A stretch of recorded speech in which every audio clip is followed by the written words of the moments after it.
The Secret Agent by Joseph Conrad. Chapter 12. Winnie Verloc, the widow of Mr. Verloc, the sister of the late faithful Stevie, blown to fragments in a state of innocence and in the conviction of being engaged in a humanitarian enterprise, did not run beyond the door of the parlour. She had indeed run away so far from a mere trickle of blood, but that was a movement of instinctive repulsion, and there she had paused, with staring eyes and lowered head, as though she had run through long years in her flight across the small parlour. Mrs. Verloc, by the door, was quite a different person from the woman who had been leaning over the sofa, a little swimmy in her head, but otherwise free to enjoy the profound calm of idleness and irresponsibility. Mrs. Verloc was no longer giddy. Her head was steady. On the other hand, she was no longer calm. She was afraid. If she avoided looking in the direction of her reposing husband, it was not because she was afraid of him. Mr. Verloc was not frightful to behold. He looked comfortable. Moreover, he was dead. Mrs. Verloc entertained no vain delusions on the subject of the dead. Nothing brings them back, neither love nor hate. They can do nothing to you. They are as nothing. Her mental state was tinged by a sort of austere contempt for that man who had let himself be killed so easily. He had been the master of a house, the husband of a woman, and the murderer of her Stevie. And now he was of no account in every respect. He was of less practical account than the clothing on his body, than his overcoat, than his boots, than that hat lying on the floor. He was nothing. He was not worth looking at. He was even no longer the murderer of poor Stevie. The only murderer that would be found in the room when people came to look for Mr. Verloc would be herself. Her hands shook so that she failed twice in the task of refastening her veil. Mrs. Verloc was no longer a person of leisure and responsibility. She was afraid. The stabbing of Mr. Verloc had been only a blow. It had relieved the pent-up agony of shrieks strangled in her throat, of tears dried up in her hot eyes, of the maddening and indignant rage at the atrocious part played by that man, who was less than nothing now, in robbing her of the boy. It had been an obscurely prompted blow. The blood trickling on the floor of the handle of the knife had turned it into an extremely plain case of murder. Mrs. Verloc, who always refrained from looking deep into things, was compelled to look into the very bottom of this thing. She saw there no haunting face, no reproachful shade, no vision of remorse, no sort of ideal conception. She saw there an object. That object was the gallows. Mrs. Verloc was afraid of the gallows.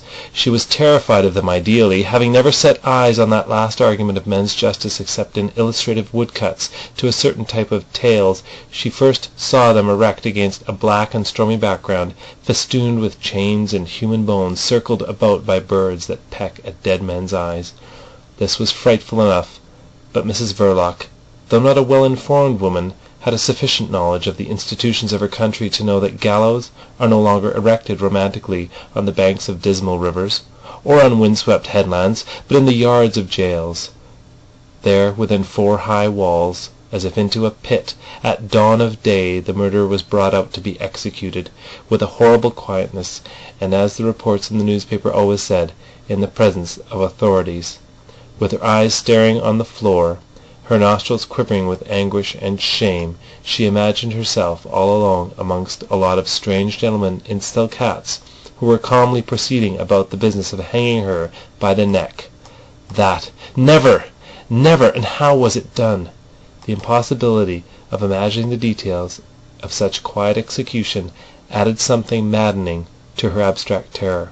The newspapers never gave any details except one, but that one, with some affectation, was always there at the end of a meagre report. Mrs. Verloc remembered its nature. It came with a cruel burning pain into her head, as if the words, "The drop given was 14 feet," that had been scratched on her brain with a hot needle. The drop given was 14 feet. These words affected her physically too. Her throat became convulsed in waves to resist strangulation, and the apprehension of the jerk was so vivid that she seized her head in both hands as if to save it from being torn off her shoulders. The drop given was 14 feet. No! That must never be. She could not stand that. The thought of it was not bearable. She could not stand thinking of it. Therefore Mrs Verloc formed the resolution to go at once and throw herself into the river off one of the bridges. This time she managed to refasten her veil. With her face as if masked, all black from head to foot except for some flowers in her hat, she looked up mechanically at the clock. She thought it must have stopped. She could not believe that only 2 minutes had passed since she had looked at it last. Of course not. It had been stopped all the time. As a matter of fact, only 3 minutes had elapsed from the moment she had drawn the first deep, easy breath after the blow to this moment when Mrs Verloc formed the resolution to drown herself in the Thames. But Mrs Verloc could not believe that. She seemed to have heard or read that clocks and watches always stopped at the moment of murder, for the undoing of the murderer. She did not care. To the bridge, and over I go. But her movements were slow. She dragged herself painfully across the shop. She had to hold on to the handle of the door before she found the necessary fortitude to open it. The street frightened her, since it led either to the gallows or to the river. She floundered over the doorstep, head forward, arms thrown out, like a person falling over the parapet of a bridge. This entrance into the open air had a foretaste of drowning. A slimy dampness enveloped her, entered her nostrils, clung to her hair. It was not actually raining, but each gas lamp had a little rusty halo of mist. The van and horses were gone, and in the black street the curtained window of the Carters' eating-house made a square patch of soiled blood-red light glowing faintly, very near the level of the pavement. Mrs Verloc, dragging herself slowly towards it, though that she was a very friendless woman. It was true, it was so true that in a sudden longing to see some friendly face she could think of no one else but of Mrs Neale, the charwoman. She had no acquaintance of her own. Nobody would miss her in a social way. It must not be imagined that the widow Verloc had forgotten her mother. This was not so. Winnie had been a good daughter because she had been a devoted sister. Her mother had always leaned on her for support. No consolation or advice could be expected there. Now that Stevie was dead, the bonds seemed to be broken. She could not face the old woman with the horrible tale. Moreover, it was too far. The river was her present destination. Mrs Verloc tried to forget her mother. Each step cost her an effort of will which seemed the last possible. Mrs Verloc had dragged herself past the red glow of the eating-house window. To the bridge, and over I go, she repeated to herself with fierce obstinacy. She put out her hand just in time to steady herself against a lamp-post. I'll never get there before morning, she thought. The fear of death paralysed her efforts to escape the gallows. It seemed to her she had been staggering in that street for hours. I'll never get there, she thought. They'll find me knocking about the streets. It's too far. She held on, panting under her black veil. The drop given was 14 feet. She pushed the lamp-post away from her violently, and found herself walking, but another wave of faintness overtook her like a great sea, washing away her heart clean out of her breast. I will never get there, she muttered, suddenly arrested, swaying slightly where she stood. Never. And perceiving the utter impossibility of walking as far as the nearest bridge, Mrs Verloc thought of the flight abroad. It came to her suddenly. Murderers escaped? They escaped abroad? Spain or California? Mere names. The vast world created for the glory of man was only a vast blank to Mrs Verloc. She did not know which way to turn. Murderers had friends, relations, helpers. They had knowledge. She had nothing. She was the most lonely of murderers that ever struck a mortal blow. She was alone in London, and the whole town of marbles and mud, with its maze of streets and its mass of lights, was sunk in a hopeless night, rested at the bottom of a black abyss from which no unaided woman could hope to scramble out. She swayed forward and made a fresh start blindly, with an awful dread of falling down. But at the end of a few steps, unexpectedly, she found a sensation of support, of security. Raising her head, she saw a man's face peering closely at her veil. Comrade Ossipon was not afraid of strange women, and no feeling of false delicacy could prevent him from striking an acquaintance with a woman, apparently very much intoxicated. Comrade Ossipon was interested in women. He held up this one between his two large palms, peering at her in a business-like way till he heard her say faintly, "Mr. Ossipon," and then he very nearly let her drop to the ground. "Mrs. Verloc!" he exclaimed. "You here?" It seemed impossible to him that she should have been drinking, but one never knows. He did not go into that question, but attentive not to discourage kind fate surrendering to him the widow of Conrad Verloc, he tried to draw her to his breast. To his astonishment she came quite easily, and even rested on his arm for a moment before she attempted to disengage herself. Comrade Ossipon would not be brusque with kind fate. He withdrew his arm in a natural way. "You recognised me," she faltered out, standing before him, fairly steady on her legs. "Of course I did," said Ossipon with perfect readiness. "I was afraid you were going to fall. I've thought of you too often lately not to recognise you anywhere, at any time. I've always thought of you, ever since I first set eyes on you." Mrs Verloc seemed not to hear. "You were coming to the shop?" she said nervously. "Yes, at once," answered Ossipon. "Directly. I read the paper." In fact, Comrade Ossipon had been skulking for a good 2 hours in the neighbourhood of Brett Street, unable to make up his mind for a bold move. The robust anarchist was not exactly a bold conqueror. He remembered that Mrs Verloc had never responded to his glances by the slightest sign of encouragement. Besides, he thought the shop might be watched by the police, and Comrade Ossipon did not wish the police to form an exaggerated notion of his revolutionary sympathies. Even now he did not know precisely what to do. In comparison with his usual amatory speculations, this was a big and serious undertaking. He ignored how much there was in it, and how far he would have to go in order to get hold of what there was to get, supposing there was a chance at all. These perplexities, checking his elation, imparted to his tone a soberness well in keeping with the circumstances. "May I ask where you are going?" he inquired in a subdued voice. "Don't ask me," cried Mrs Verloc with a shuddering, repressed violence. All her strong vitality recoiled from the idea of death. "Never mind where I was going." Ossipon concluded that she was very much excited, but perfectly sober. She remained silent by his side for a moment. Then all at once she did something which he did not expect. She slipped her hand under his arm. He was startled by the act itself, certainly, and quite as much too by the palpably resolute character of this movement. But this being a delicate affair, Comrade Ossipon behaved with delicacy. He contented himself by pressing the hand slightly against his robust ribs. At the same time he felt himself being impelled forward, and yielded to the impulse. At the end of Brett Street he became aware of being directed to the left. He submitted. The fruiterer at the corner had put out the blazing glory of his oranges and lemons, and Brett Place was all darkness interspersed with the misty halos of the few lamps defining its triangular shape, with a cluster of 3 lights on one stand in the middle. The dark forms of the man and the woman glided slowly arm in arm along the walls with a lover-like and homeless aspect in the miserable night. "What would you say if I were to tell you that I was going to find you?" Mrs Verloc asked, gripping his arm with force.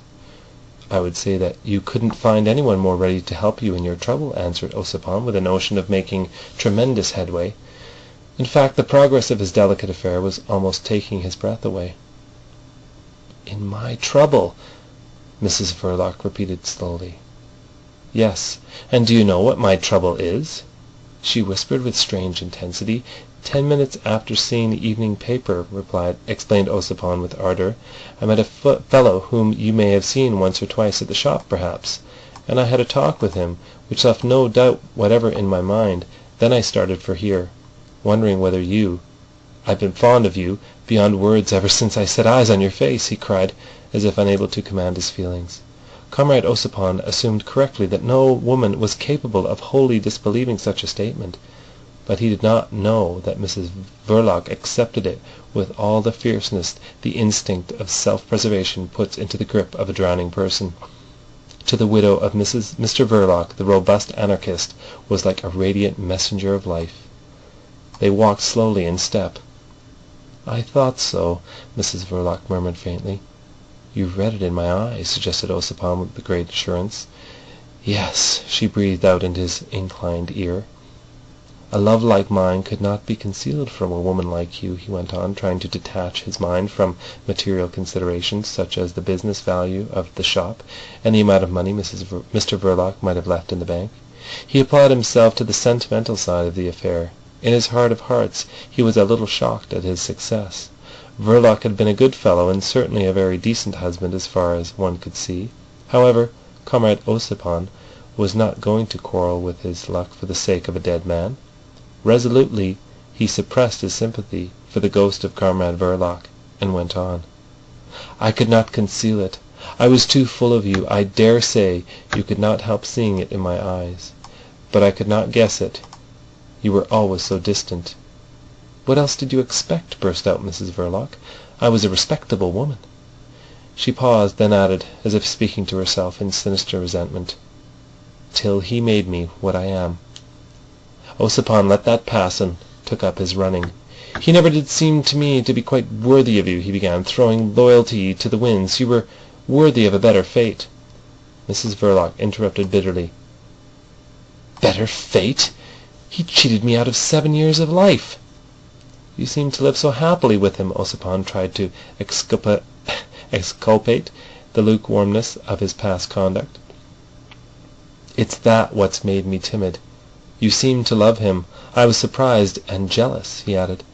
"Love him!" Mrs Verloc cried out in a whisper, full of scorn and rage. "Love him! I was a good wife to him. I am a respectable woman. You thought I loved him? You did.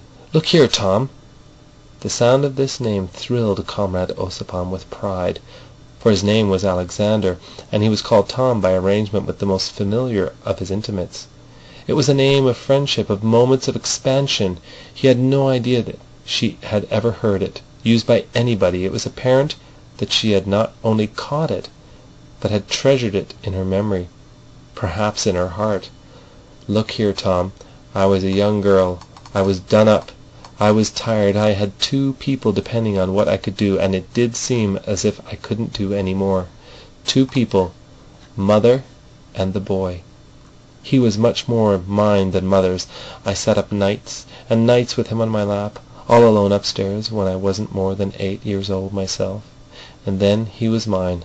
I tell you, you can't understand that. No man can understand it. What was I to do? There was a young fellow. The memory of the early romance with the young butcher survived tenacious like the image of a glimpsed ideal in that heart quailing before the fear of the gallows and full of revolt against death. That was the man I loved then," went on the widow of Mr Verloc. "I suppose he could see it in my eyes too. 25 shillings a week, and his father threatened to kick him out with the business if he made such a fool of himself as to marry a girl with a crippled mother and a crazy idiot of a boy on her hands. But he would hang about me till one evening I found the courage to slam the door in his face. I had to do it. I loved him dearly. 25 shillings a week. There was that other man, a good lodger. What is a girl to do? Could I have gone on the streets? He seemed kind. He wanted me anyhow. What was I to do with mother and that poor boy, eh? I said yes. He seemed good-natured. He was free-handed. He had money. He never said anything. 7 years. 7 years a good wife to him. The kind, the good, the generous, And he loved me. Oh, yes, he loved me, till I sometimes wished myself. 7 years. 7 years a wife to him. And do you know what he was, that dear friend of yours? Do you know what he was? He was a devil." The superhuman vehemence of that whispered statement completely stunned Comrade Ossipon. Winnie Verloc, turning about, held him by both arms, facing him under the falling mist in the darkness and solitude of Brett Place, in which all sounds of life seemed lost as if in a triangular well of asphalt and bricks, of blind houses and unfeeling stones. "No, I didn't know," he declared, with a sort of flabby stupidity whose comical aspect was lost upon a woman haunted by the fear of the gallows. "But I do now. I understand," he floundered on, his mind speculating as to what sort of atrocities Verloc could have practised under the sleepy, placid appearances of his married estate. It was positively awful. "I understand," he repeated, and then by a sudden inspiration uttered, "Unhappy woman!" of lofty commiseration instead of the more familiar "poor darling" of his usual practice. This was no usual case. He felt conscious of something abnormal going on, while he never lost sight of the greatness of the stake. Unhappy, brave woman! He was glad to have discovered that variation, but he could discover nothing else.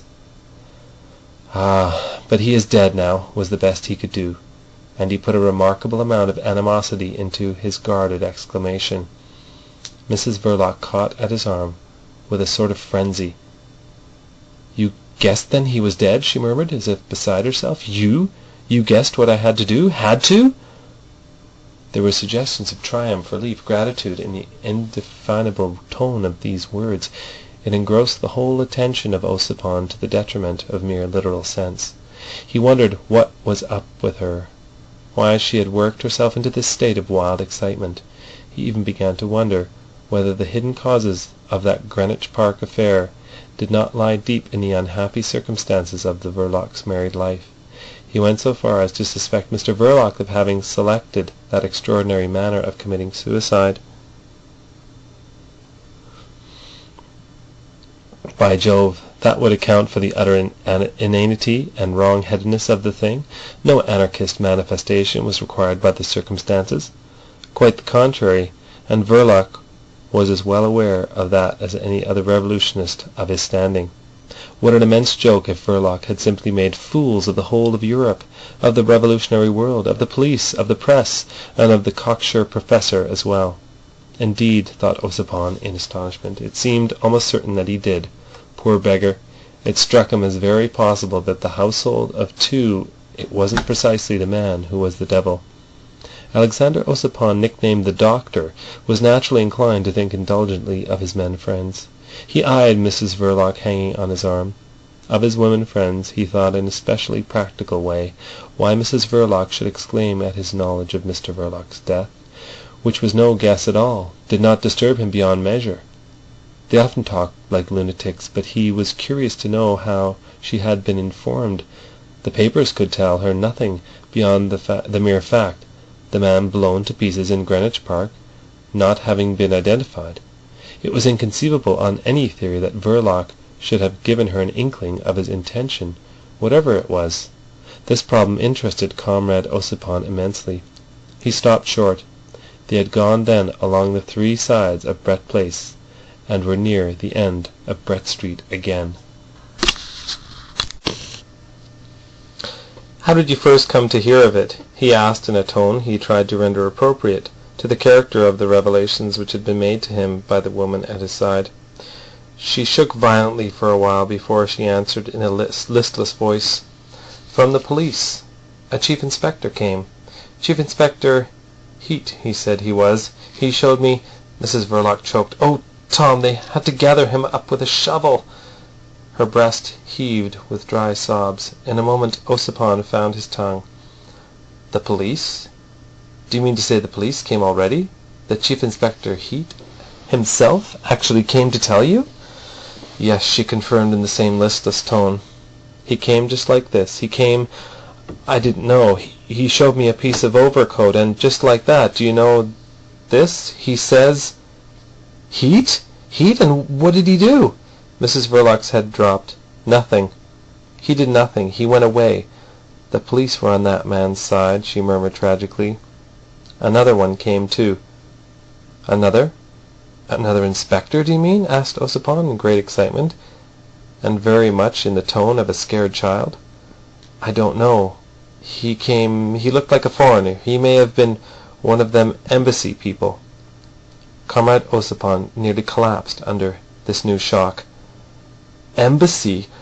Are you aware what you are saying? What embassy? What on earth do you mean by embassy?"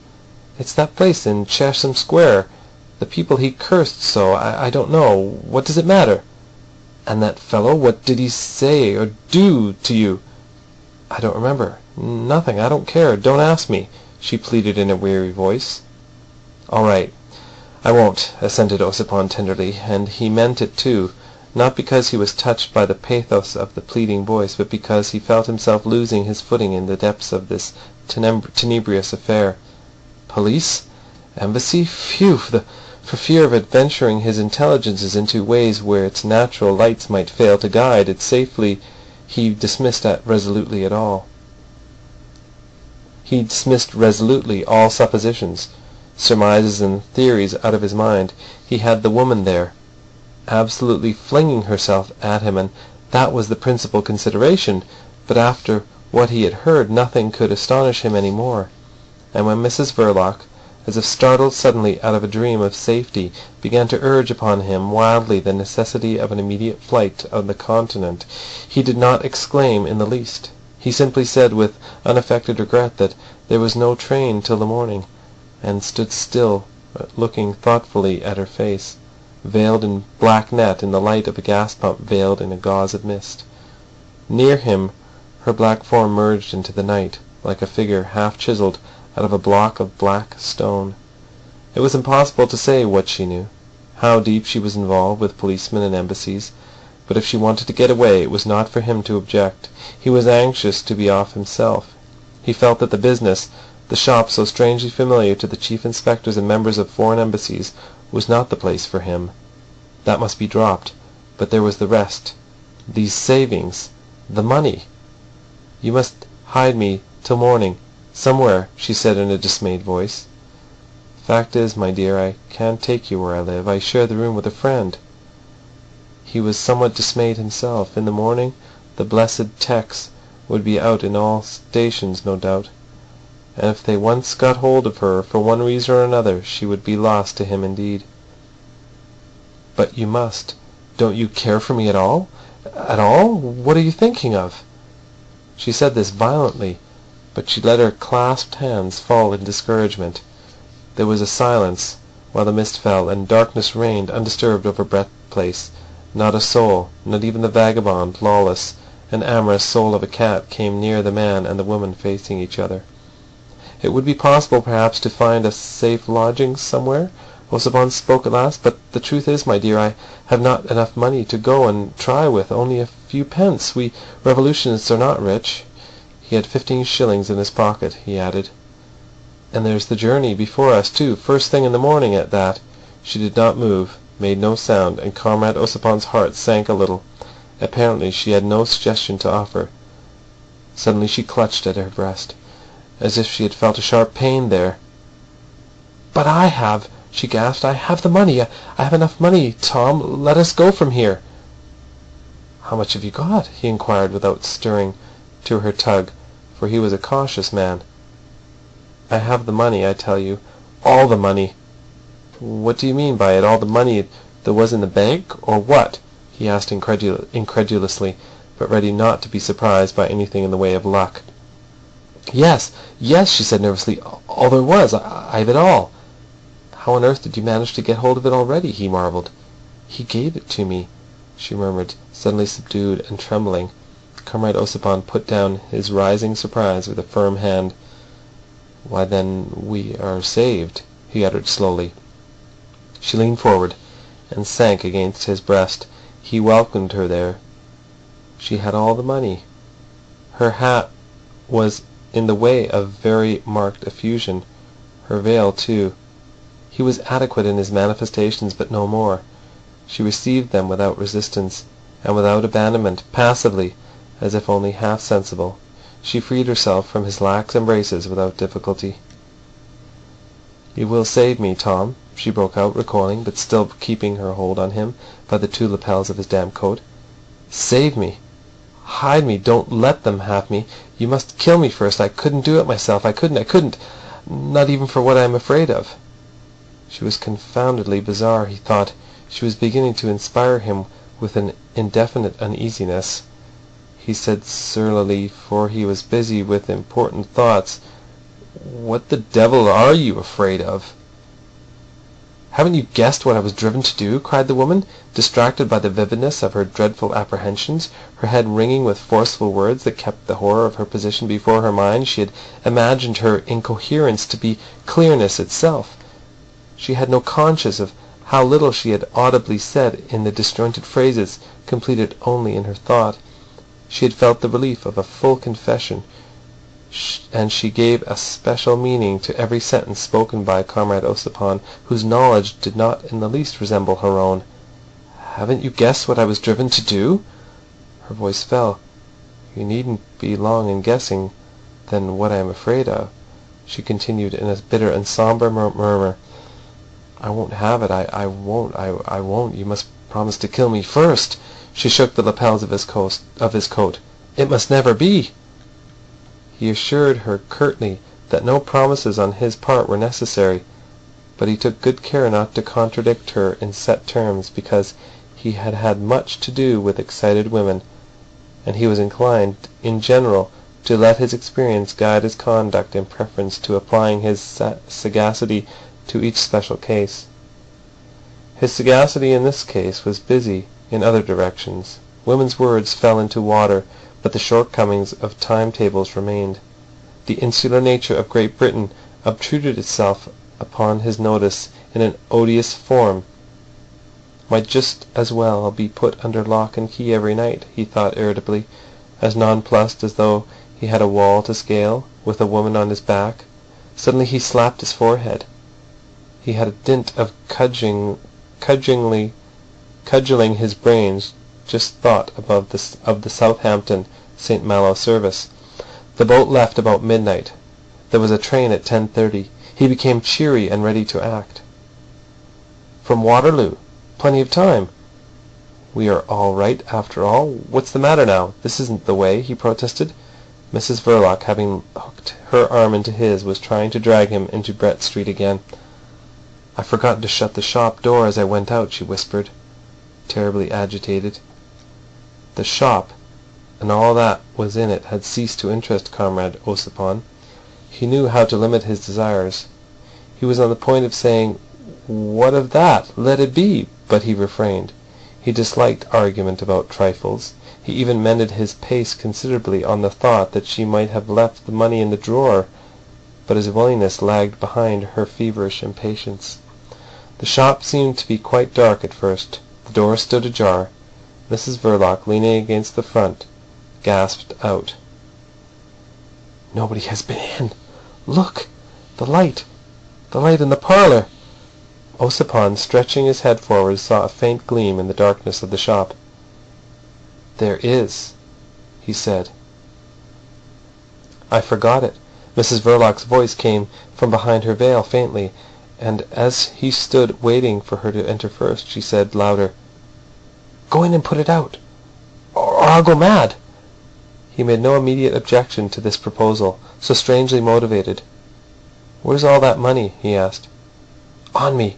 Go, Tom, quick. Put it out. Go in," she cried, seizing him by both shoulders from behind. Not prepared for a display of physical force, Comrade Ossipon stumbled far into the shop before her push.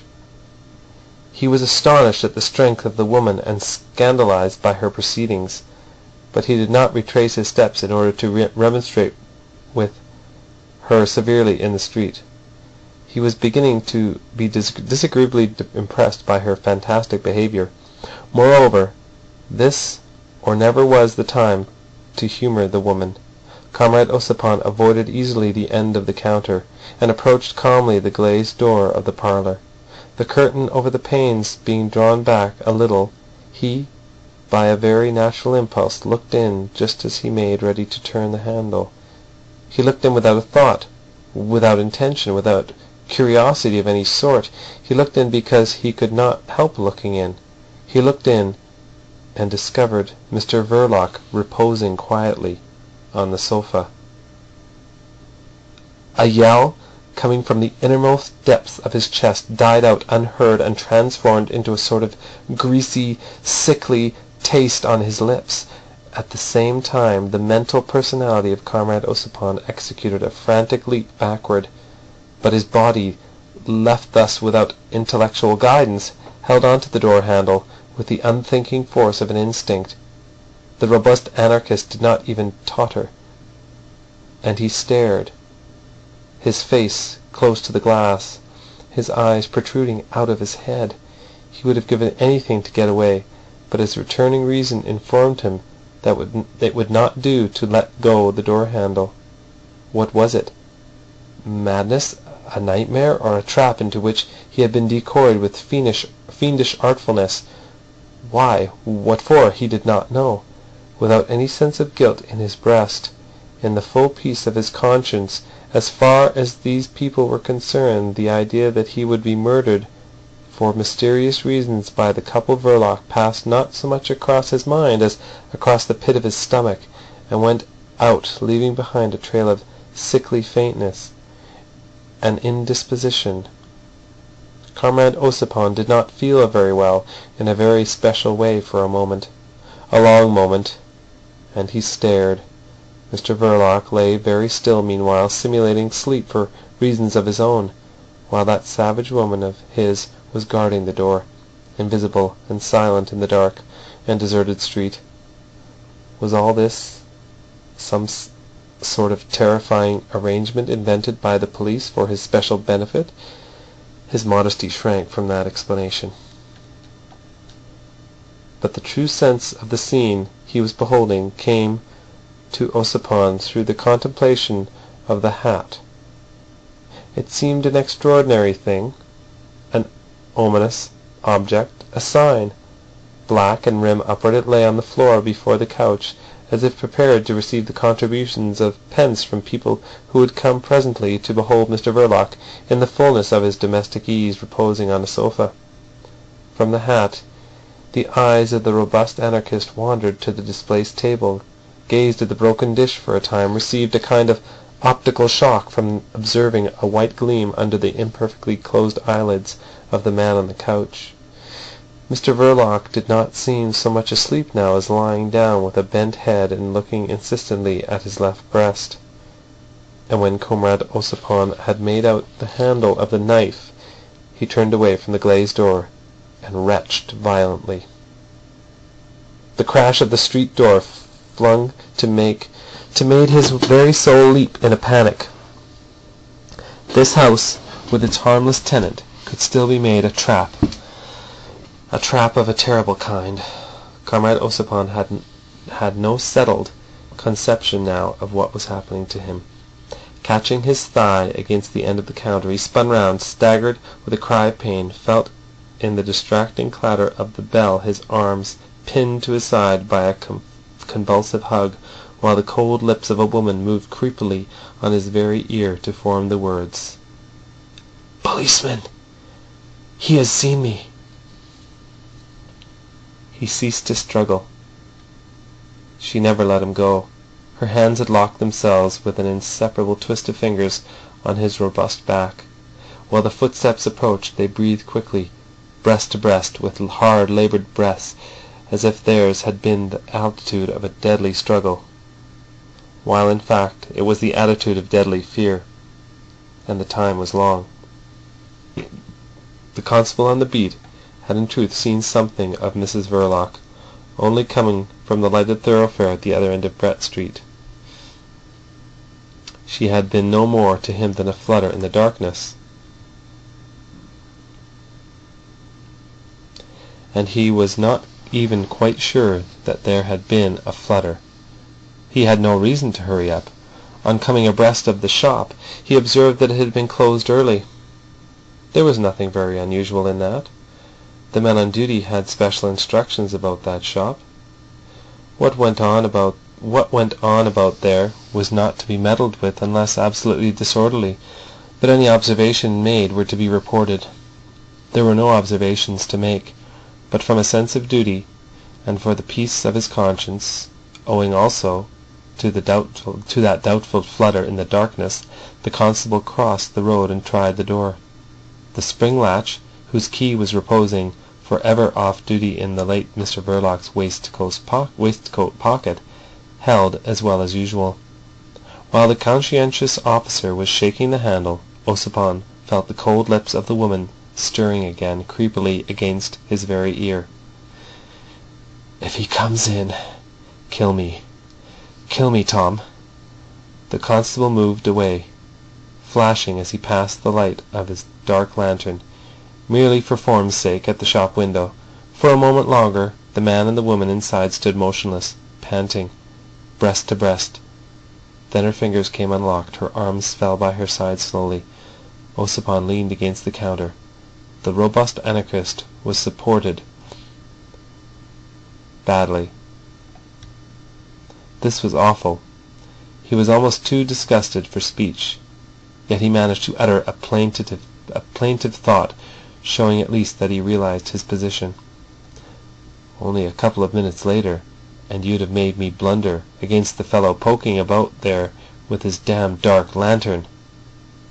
The widow of Mr Verloc, motionless in the middle of the shop, said insistently, "Go in and put the light out, Tom. It will drive me crazy." She saw vaguely his vehement gesture of refusal. Nothing in the world would have induced Ossipon to go into the parlour. He was not superstitious, but there was too much blood on the floor, a beastly pool of it all around the hat. He judged he had been already far too near that corpse for his peace of mind, for the safety of his neck, perhaps. "At the meter, then. There, look, in the corner." The robust form of Comrade Ossipon, striding brusque and shadowy across the shop, squatted in a corner obediently, and this obedience was without grace. He fumbled nervously, and suddenly, in the sound of a muttering curse, the light behind the glazed door flicked out to a gasping, hysterical sigh of a woman. Night, the inevitable reward of men's faithful labours on this earth, night had fallen on Mr Verloc, the tried revolutionist, one of the old lot, the humble guardian of society, the invaluable secret agent, Delta, of Baron Stott Wartenheim's dispatches, a servant of law and order, faithful, trusted, accurate, admirable, and perhaps one single amiable weakness, the idealistic belief in being loved for himself. Ossipon groped his way back through the stuffy atmosphere, as black as ink now, to the counter. The voice of Mrs Verloc, standing in the middle of the shop, vibrated after him in that blackness with a desperate protest. "I will not be hanged, Tom. I will not—" She broke off. Ossipon from the counter issued a warning. "Don't shout like this," then seemed to reflect profoundly. "You did this thing quite by yourself?" he inquired in a hollow voice, but with an appearance of masterful calmness which filled Mrs Verloc's heart with grateful confidence in his protecting strength. "Yes," she whispered, invisible. "I wouldn't have believed it possible," he muttered. "Nobody would." She heard him move about, and the snapping of a lock in the parlour door. Comrade Ossipon had turned the key on Mr Verloc's repose, and this he did not from reverence for its eternal nature or any other obscurely sentimental consideration, but for the precise reason that he was not at all sure that there was not someone else hiding somewhere in the house. He did not believe the woman, or rather he was incapable by now of judging what could be true, possible, or even probable in this astounding universe. He was terrified out of all capacity for belief or disbelief in regard of this extraordinary affair, which began with police inspectors and embassies and would end goodness knows where, on the scaffold for someone. He was terrified at the thought that he could not prove the use he made of his time ever since 7 o'clock, for he had been skulking about Brett Street. He was terrified at this savage woman who had brought him in here, and would probably saddle him with complicity, at least if he were not careful. He was terrified at the rapidity with which he had been involved in such dangers, decoyed into it. It was some 20 minutes since he had met her, not more. The voice of Mrs Verloc rose subdued, pleading piteously. "Don't let them hang me, Tom. You take me out of this country. I'll work for you. I'll slave for you. I'll love you. I'm no one in the world who would look at me if you don't." She ceased for a moment. Then in the depths of the loneliness she made round by her an insignificant thread of blood trickling off the handle of a knife. She found a dreadful inspiration to her, who had been the respectable girl of the Belgravian mansion, the loyal, respectable wife of Mr Verloc. "I won't ask you to marry me," she breathed out in shamefaced accents. She moved a step forward in the darkness. He was terrified at her. He would not have been surprised if she had suddenly produced another knife destined for his breast. He certainly would have made no resistance. He had really not enough fortitude in him just then to tell her to keep back. But he inquired in a cavernous, strange tone, "Was he asleep?" "No," she cried, and went on rapidly. "He wasn't. Not he. He had been telling me that nothing could touch him. After taking the boy away from under my very eyes to kill him, the loving, innocent, harmless lad. My own, I tell you. He was lying on the couch quite easy after killing the boy. My boy. I would have gone on the streets to get out of his sight, and he says to me like this, 'Come here,' after telling me I had helped to kill the boy. You hear, Tom? He says like this, 'Come here,' after taking my very heart out of me along with the boy to smash in the dirt." She ceased, then dreamily repeated twice, "Blood and dirt. Blood and dirt." A great light broke upon Comrade Ossipon. It was that half-witted lad then who had perished in the park, and the fooling of everybody all round appeared more complete than ever. Colossal. He exclaimed scientifically in the extremity of his astonishment, "The degenerate! By heavens!" "Come here." The voice of Mrs Verloc rose again. "What did he think I was made of? Tell me, Tom. Come here. Me? Like this? I had been looking at the knife, and I thought I would come then if he wanted me so much. Oh yes, I came for the last time, with the knife." He was excessively terrified at her. The sister of the degenerate? A degenerate herself of a murdering type, or else of the lying type. Comrade Ossipon might have been said to be terrified scientifically, in addition to all other kinds of fear. It was an immeasurable and composite funk, which from its very excess gave him in the dark a false appearance of calm and thoughtful deliberation, for he moved and spoke with difficulty, being as if half frozen in his will and mind, and no one could see his ghastly face. He felt half dead. He leaped a foot high. Unexpectedly Mrs Verloc had desecrated the unbroken, reserved decency of her home by a shrill and terrible shriek. "Help, Tom! Save me! I won't be hanged!" He rushed forward, groping for her mouth with a silencing hand, and the shriek died out. But in his rush he had knocked her over. He felt her now clinging round his legs, and his terror reached its culminating point, became a sort of intoxication, entertained delusions, acquired the characteristics of delirium tremens. He positively saw snakes now. He saw the woman twined round him like a snake, not to be shaken off. She was not deadly. She was death itself, the companion of life. Mrs Verloc, as if relieved by the outburst, was very far from behaving noisily now. She was pitiful. "Tom, you can't throw me off now," she murmured from the floor. "Not unless you crush my head under your heel. I won't leave you." "Get up," said Ossipon.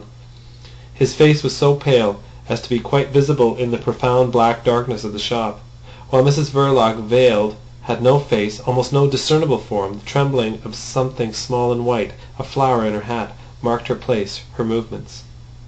It rose in the blackness. She had got up from the floor, and Ossipon regretted not having run out at once into the street. But he perceived easily that it would not do. It would not do. She would run after him. She would pursue him, shrieking, till she sent every policeman within hearing in chase. And then goodness only knew what she would say of him. He was so frightened that for a moment the insane notion of strangling her in the dark passed through his mind, and he became more frightened than ever. She had him.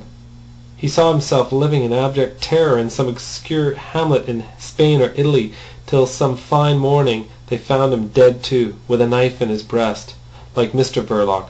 He sighed deeply. He dared not move, and Mrs Verloc waited in silence the good pleasure of her saviour, deriving comfort from his reflexive silence. Suddenly he spoke in an almost natural voice.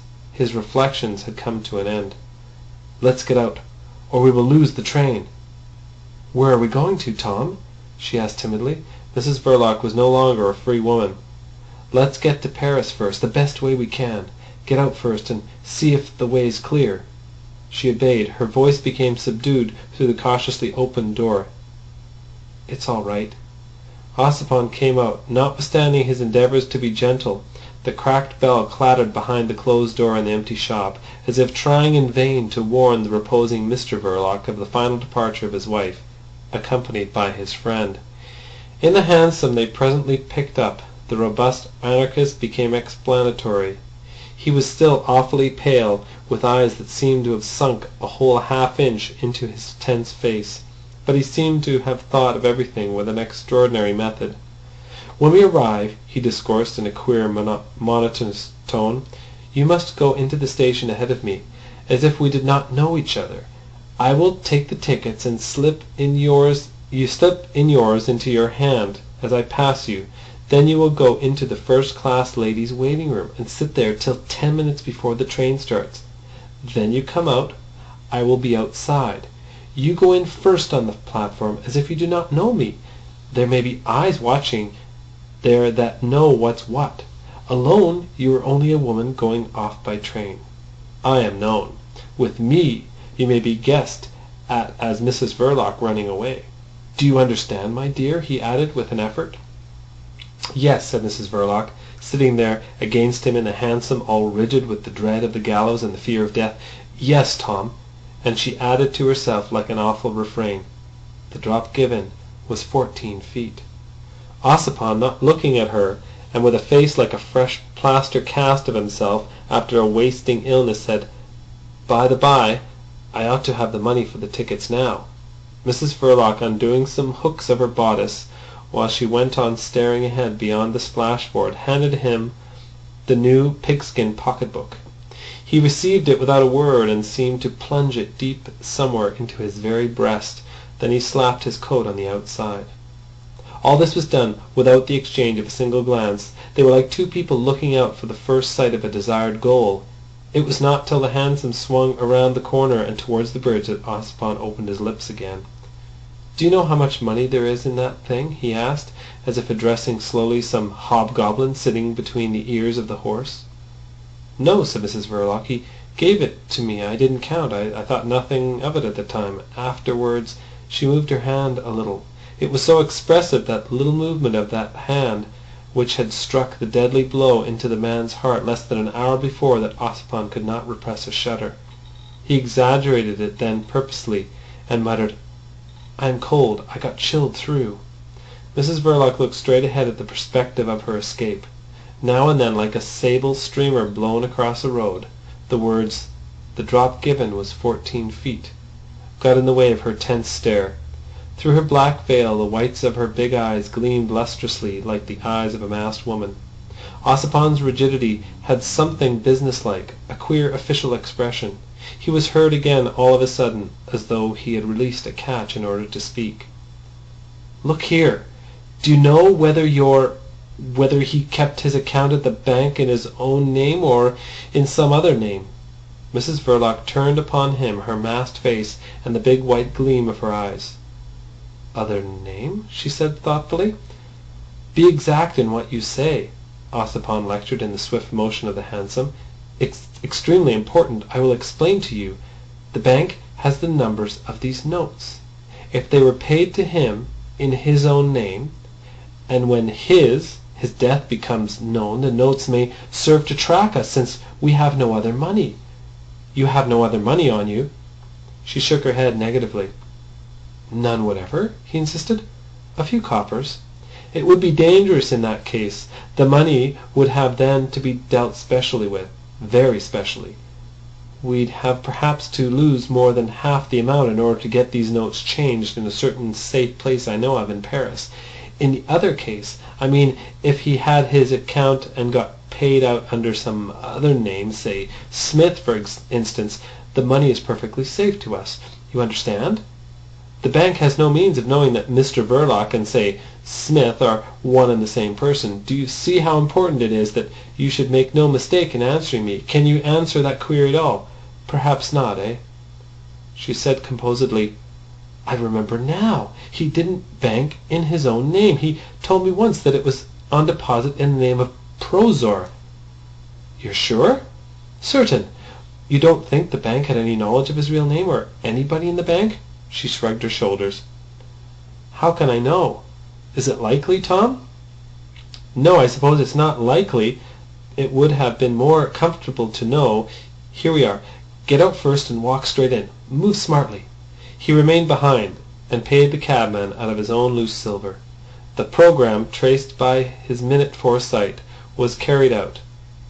When Mrs Verloc, with her ticket for St Malo in her hand, entered the ladies' waiting room, Comrade Ossipon walked into the bar, and in 7 minutes absorbed 3 goes of hot brandy and water. "Trying to drive out a cold," he explained to the barmaid with a friendly nod and grimacing smile. Then he came out, bringing out from that festive interlude the face of a man who had drunk at the very fountain of sorrow. He raised his eyes to the clock. It was time. He waited. Punctual, Mrs Verloc came out with her veil down, and all black as commonplace death itself, crowned with a few cheap and pale flowers. She passed close to a little group of men who were laughing, but whose laughter could have been struck dead by a single word. Her walk was indolent, but her back was straight, and Comrade Ossipon looked after it in terror before making a start himself. The train was drawing up, and hardly anybody about its row of open doors. Owing to the time of year and to the abominable weather, there were hardly any passengers. Mrs Verloc walked slowly along the line of empty compartments till Ossipon touched her elbow from behind. "In here." She got in and remained on the platform looking about. She bent forward, and in a whisper, "What is it, Tom? Is there any danger? Wait a moment. There's the guard." She saw him accost the man in uniform. They talked for a while. She heard the guard say, "Very well, sir," and saw him touch his cap. Then Ossipon came back saying, "I told him not to let anybody get into our compartment." She was leaning forward on her seat. "You think of everything." "You'll get me off, Tom?" she asked with a gust of anguish, lifting her veil brusquely to look at her saviour. She had uncovered a face like adamant, and out of this face the eyes looked on, big, dry, enlarged, lightless, burnt out of like 2 black holes in the white shining globes. "There is no danger," he said, gazing into them with an earnestness almost rapt, which to Mrs Verloc, flying from the gallows, seemed to be full of force and tenderness. This devotion deeply moved her, and the adamantine face lost the stern rigidity of its terror. Comrade Ossipon gazed at it. No lover ever gazed at his mistress's face. Alexander Ossipon, anarchist, nicknamed the Doctor, author of a medical and improper pamphlet, late lecturer on the social aspects of hygiene to Working Men's Club, was free from the trammels of conventional morality, but he submitted to the rule of science. He was scientific, and he gazed scientifically at that one, the sister of a degenerate herself, of a murdering type. He gazed at her and invoked Lombroso, as an Italian peasant recommends himself to his favourable saint. He gazed scientifically. He gazed at her cheeks, at her nose, at her eyes, at her ears. Bad. Fatal. Mrs Verloc's pale lips parting slightly relaxed under his passionately attentive gaze. He gazed also at her teeth. Not a doubt remained. A murdering type. If Comrade Ossipon did not recommend his terrified soul to Lombroso, it was only because on scientific grounds he could not believe that he carried about him such a thing as a soul. But he had in him the scientific spirit, which moved him to testify on the platform of a railway station in nervous, jerky phrases. He was an extraordinary lad, that brother of yours. Most interesting to study. A perfect type in a way. Perfect. He spoke scientifically in his secret fear, and Mrs Verloc, hearing these words of commendation vouchsafed to her beloved dead, swayed forward with a flicker of light in her sombre eyes, like a ray of sunshine heralding a tempest of rain. "He was that indeed," she whispered softly, with quivering lips. "You took a lot of notice of him, Tom. I loved you for it." "It's almost incredible the resemblance there was between you two," pursued Ossipon, giving a voice to his abiding dread, and trying to conceal his nervous, sickening impatience for the train to start. "Yes, he resembled you." These words were not especially touching or sympathetic, but the fact of that resemblance insisted upon was enough in itself to act upon her emotions powerfully. With a little faint cry, and throwing her arms out, Mrs Verloc burst into tears at last. Ossipon entered the carriage, hastily closed the door, and looked out to see the time by the station clock. 8 minutes more. For the first 3 of these Mrs Verloc wept violently and helplessly without pause or interruption. Then she recovered somewhat, and sobbed gently in an abundant fall of tears. She tried to talk to her saviour, to the man who was the messenger of life. "Oh, Tom, how could I fear to die after he was taken away from me so cruelly? How could I be such a coward?" She lamented aloud her love of life, that life without grace or charm, and almost without decency, but of an exalted faithfulness, of purpose even unto murder. And as often happens in the lament of poor humanity, rich in suffering, but indignant in words, the truth, the very cry of truth, was found in a worn and artificial shape, picked up somewhere among the phrases of sham sentiment. "How could I be so afraid of death? Tom, I tried, but I am afraid. I tried to do away with myself, and I couldn't. Am I hard? I suppose the cup of horrors was not full enough for such as me. Then when you came—" She paused, then a gust of confidence and gratitude. "I will live all my days for you, Tom," she sobbed out. "Go over into the other corner of the carriage, away from the platform," said Ossipon solicitously. She let her saviour settle her comfortably, and he watched the coming on of another crisis of weeping, still more violent than the first. He watched the symptoms with a sort of medical air, as if counting the seconds. He heard the guard's whistle at last. An involuntary contraction of the upper lip bared his teeth with all the aspect of savage resolution as he felt the train beginning to move. Mrs Verloc had felt nothing, and Ossipon, her saviour, stood still. He felt the train roll quicker, rumbling heavy to the sound of the woman's loud sobs, and then crossing the carriage in 2 long strides, he opened the door deliberately and leaped out. He had leaped out at the very end of the platform, and such was his determination in sticking to his desperate plan that he managed by a sort of miracle, performed almost in the air, to slam to the door of the carriage. Only then did he find himself rolling head over heels like a shot rabbit. He was bruised, shaken, pale as death, and out of breath when he got up, but he was calm, and perfectly able to meet the excited crowd of railwaymen who had gathered round him in a moment. He explained in gentle and convincing tones that his wife had started at a moment's notice for Brittany to her dying mother, that of course she was greatly upset, and he considerably concerned at her state, that he was trying to cheer her up, and he had absolutely failed to notice at first that the train was moving out, to the general exclamation, "Why didn't you go on to Southampton then, sir?" He objected with the inexperience of a young sister-in-law left alone in the house with 3 small children, and her alarm at his absence. The telegraph office being closed, he acted on impulse. "But I don't think I'll ever try that again," he concluded, smiled all round, distributed some small change, and marched without a limp out of the station.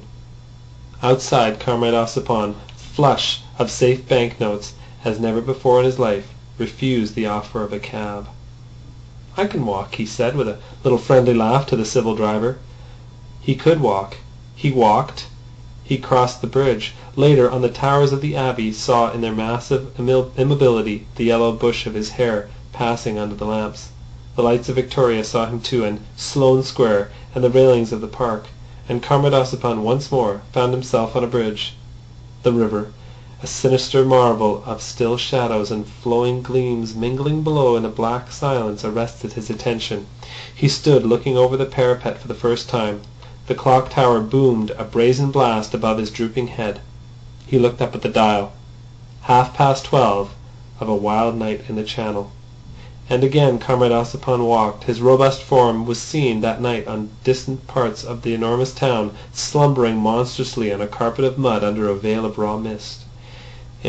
It was seen crossing the streets without life and sound, or diminishing in the interminable straight perspectives of shadowy houses bordering empty roadways, lined by strings of gas lamps. He walked through squares, places, ovals, commons, through monotonous streets with unknown names, where the dust of humanity settles inert and hopeless out of the stream of life. He walked, and suddenly turning into a strip of a front garden with a mangy grass plot, he let himself into a small, grimy house with a latch key he took out of his pocket.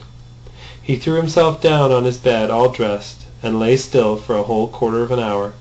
Then he sat up suddenly, drawing up his knees and clasping his legs. The first dawn found him open-eyed in that same posture. This man who could walk so long, so far, so aimlessly, without showing a sign of fatigue, could also remain sitting still for hours, without stirring a limb or an eyelid. But when the late sun sent its rays into the room he unclasped his hands and fell back on the pillow. His eyes stared at the ceiling, and suddenly they closed. Comrade Ossipon slept in the sunlight.